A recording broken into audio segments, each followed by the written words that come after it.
Voilà, vous êtes toujours avec Lisiane, vous êtes sur l'onglet Mes séances et donc je vais vous expliquer un petit peu ce que je fais. Même si tout est écrit en dessous, pour ceux qui ont la flemme de lire, je vais expliquer.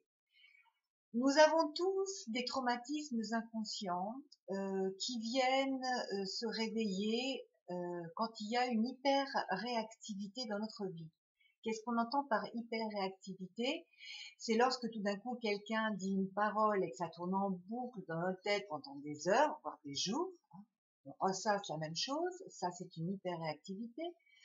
Quand tout d'un coup, il y a une phobie, que ce soit par un animal ou prendre l'avion, peu importe, hein, le peur du vide, toutes ces choses-là, c'est des phobies. C'est des hyperactivités du corps, tout d'un coup, voilà, il y a des sensations corporelles, on a l'impression que on va étouffer, on va mourir, hein, voilà. Et tous ces traumatismes inconscients ont une base. Il y a eu quelque chose qui s'est passé à un moment donné. Et la bonne nouvelle, c'est que dans ce que je fais, on peut aller libérer tout ça sans aller se remémorer ce qui s'est passé à la base, mais en s'occupant des codants. C'est quoi les codants? Les codants, ce sont les signes qui vont permettre d'être en hyperréactivité. Voilà. Donc, c'est quoi? Ça va être une araignée qui passe, ça va être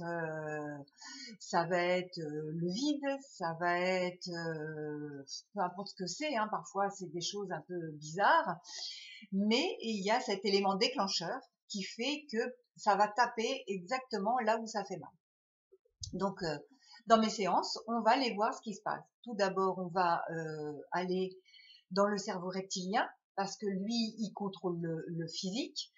Le corps physique, c'est quoi le reptilien dans le corps physique? C'est l'instinct de survie. Donc, c'est je meurs ou je vis, ou bien j'attaque ou je fuis. Hein. Y a pas, lui, il n'a pas d'amis, il n'a pas d'émotion, il n'a rien. C'est ça, c'est la survie.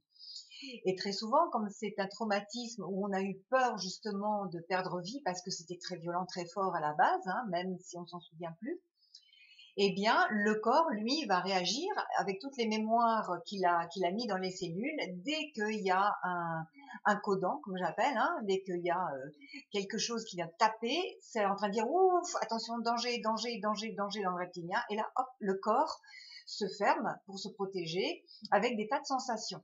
C'est comme ça qu'on a les mains moites, que on a envie de crier, qu'on a la tête qui tourne, qu'on a la respiration haletante. Enfin, il y a autant de sensations que de personnes et que de traumatismes. Et donc, on va aller travailler ça.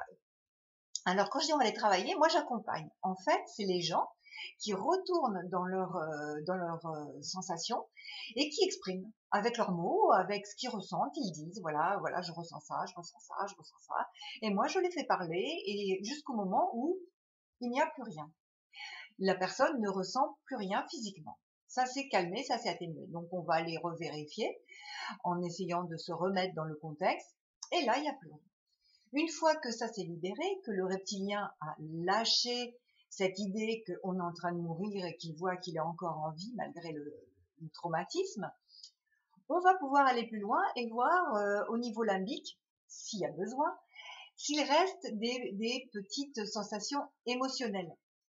Donc, c'est avec toujours des mots, hein, avec vous, je vais vous demander si vous avez, si je vous dis tel mot qui vient taper dans ce qui a fait mal dans le corps, si je vous dis tel mot, est-ce que de nouveau il y a des sensations corporelles et s'il y en a plus, eh ben est-ce qu'il y a un ressenti, est-ce qu'il y a une émotion qui se dégage, est-ce qu'il y a une image, est-ce qu'il y a un mot, qu'est-ce qui se passe? Et là, il y a des parts, des parts émotionnelles qui vont venir parler. Parce que dans notre tête, on a plein de parts. Hein. On a toujours ces petites voix de partout qui viennent. Oui, mais t'aurais dû faire ça. Oui, mais t'aurais dû dire si. Ah oui, mais si t'avais pas ça.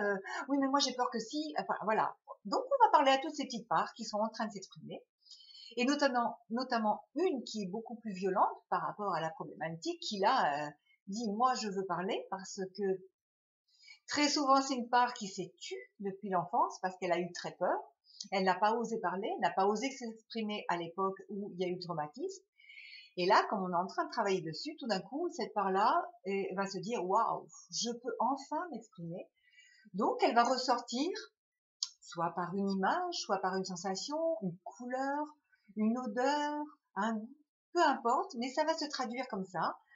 Et on va pouvoir parler à cette part, l'extraire des autres parts et lui apporter ce dont elle a besoin pour se sentir pleinement sécurisée, ou si c'est la sécurité, ou aimer si c'est l'amour ou autre. Et on va pouvoir lui apporter en tout cas l'apaisement, la libération.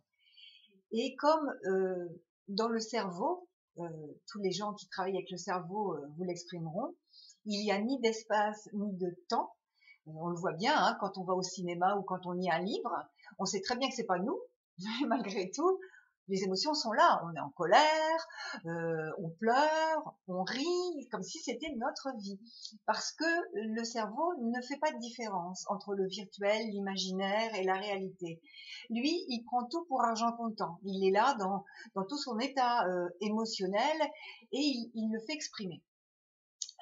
Donc voilà, comme il n'y a pas d'espace, il n'y a pas de temps, on va pouvoir aller apporter, même à des parts qui sont en souffrance depuis très très longtemps, même si c'est de l'enfance, même si c'est dans l'utérus de la maman, comme il n'y a pas d'espace et pas de temps, cette part-là qui a envie de s'exprimer, qui est toujours là, hein, malgré le temps qui est passé par-dessus, elle est toujours ancrée dans les cellules et donc on va pouvoir lui apporter ce dont elle a besoin.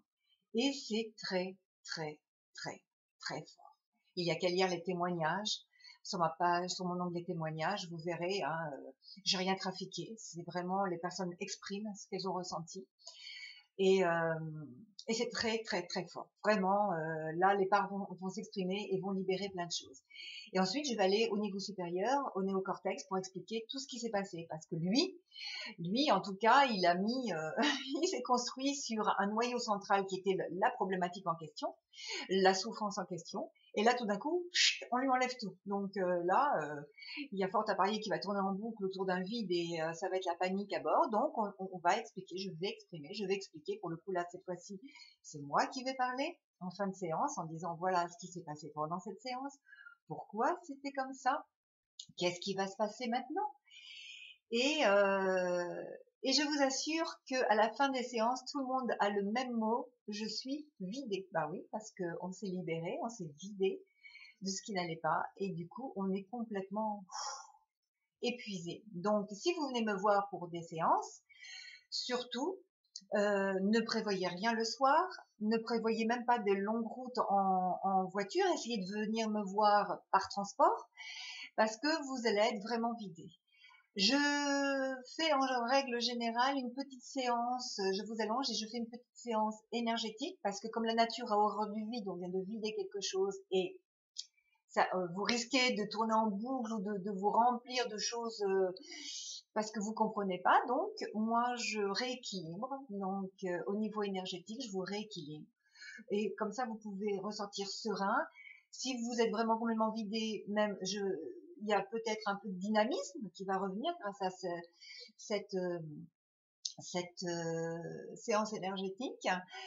Et, ensuite, moi, ce que je vous propose à chaque fois, ben, soit de faire un petit témoignage, ou même si vous voulez pas que ça passe sur le blog, de m'envoyer un email, un petit texto, puisque vous avez mon téléphone et mon adresse email pour savoir comment ça se passe, qu'est-ce qui a changé, parce que parfois on n'a pas l'impression, mais on va taper sur un traumatisme et comme il y a plein de codants, parce que dans la mémoire traumatique, on a tout enregistré ce qui s'est passé au moment du traumatisme, c'est-à-dire les odeurs, les couleurs, la saison, etc., etc. On s'aperçoit qu'on libère bien plus qu'un traumatisme, on libère plein de choses et ça change beaucoup plus de petites choses dans notre vie qu'on ne le croit. Donc ce que je demande, c'est d'être attentif, observateur et de voir, tiens, c'est bizarre, tout d'un coup, je le ressentais pas de cette façon-là, ou ah bah oui, je me sens plus légère aussi avec dans ce domaine-là, alors que j'ai travaillé autre chose. Donc voilà. Donc j'aime beaucoup les petits retours parce que ça permet, moi déjà de voir que vous vous sentez bien Et puis, ça permet aussi de voir si il faut continuer un travail ailleurs ou s'il y a encore des choses à faire ou si tout se libère au fur et à mesure. Voilà. Donc voilà ce que je fais. Si vous voulez plus de renseignements, moi je suis à votre écoute. Hein. Je ne cache rien. Vous avez mon téléphone, vous avez mon email et c'est avec grand plaisir que je vous répondrai. Donc je vous dis à très bientôt.